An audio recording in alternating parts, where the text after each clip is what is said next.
สบายดีทุกคนวันนี้ก็สิไปออกงานนำอ้ายเนาะเพราะว่าเขาได้ติดงานประจำอยู่แล้วก็ได้ขอบทางเขาแล้วก็มาหาอ้ายเนาะมาออกงานนำอ้ายครั้งแรกเป็นงานร้องที่ใหญ่เนาะแล้วก็หรูหราอลังการมากแล้วก็พอเขาเข้ามาในงานแล้วก็เขาจะจัดบาร์สีสู่ควันให้เคยเนาะทุกคนเบิ่งเงินท่านค่าดองเนาะเป็น100 ล้านปุ่นป้าทุกเจ้าสาวเขาบักงามงามเนาะทุกคนมาก็ตกอกตกใจแบบเขาก็บ่เคยมาแบบงานใหญ่แบบนี้พอประมาณหนึ่งเขาก็หิวข้าวแล้วก็เขากินพอสู่ขวัญสำเร็จแล้วก็เขาก็สิ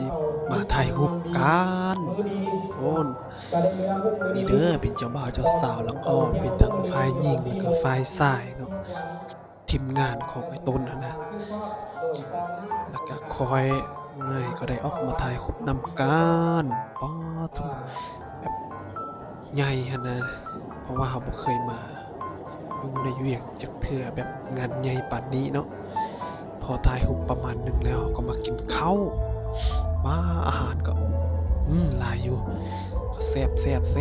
ก่อนจะกินข้าวมันก็ได้ถ่ายรูปแล้วก็อัดวิดีโออ้ายก็เฮ้ยยกโปรแซ่บกินบัดนี้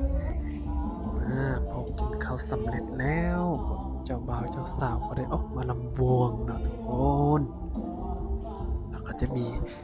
ทั้งฝ่ายหญิงฝ่ายชายแล้วก็จูอ้ายเขาหันไปถ่ายรูปอยู่แต่ว่าคอยหัน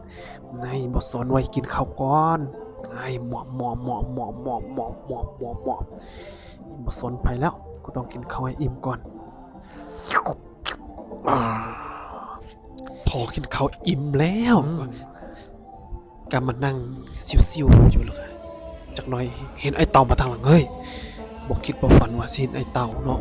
เพราะว่าความเป็นฝันเฮาก็อยากเห็นไอ้เต่านั่นแหละไอ้เต่าก็มาเฮ็ดหยังแบบคิดคอนเทนต์บล็อกปอกแป๊กมาใส่อันนี้เป็นงานดองเพิ่นเด้อต้องเกรงใจเพิ่นเด้บอกไอ้เต่าว่าฉะนั้นเนาะที่ว่าไอ้เต่าก็เฮ็ดแบบท่าทีบ่พอใจนะพอของถ่ายคลิปสำเร็จเนาะก็มาถ่ายรูปนำไอ้เต่าดีใจคิดว่ามาเจอไอ้เต่าแล้วไอ้เต่าก็ขอตัวไปกินเบียร์เนาะพอกินเบียร์ประมาณนึงก็มาห้องน้ำก็มาเจอไอ้เต่าอีกเฮ้ยไอ้เต่าเขาเบิ่งแบบแปลกๆว่ะเพราะว่าเฮากำลังเหนียวอยู่ไอ้เต่าก็เห็นแบบนั้นใส่บักอันนี้ต้องเจอของมึงซ้ำนี่ซื่อในบักอันนี้นะไอ้เต่าก็ตื่นเนาะพอออกห้องน้ำมาแล้วก็มันตอนนี้ก็11 โมงแล้วเขาก็ใส่ดีเจแล้วก็เขาก็เก็บเครื่องกลับเนาะทุกคน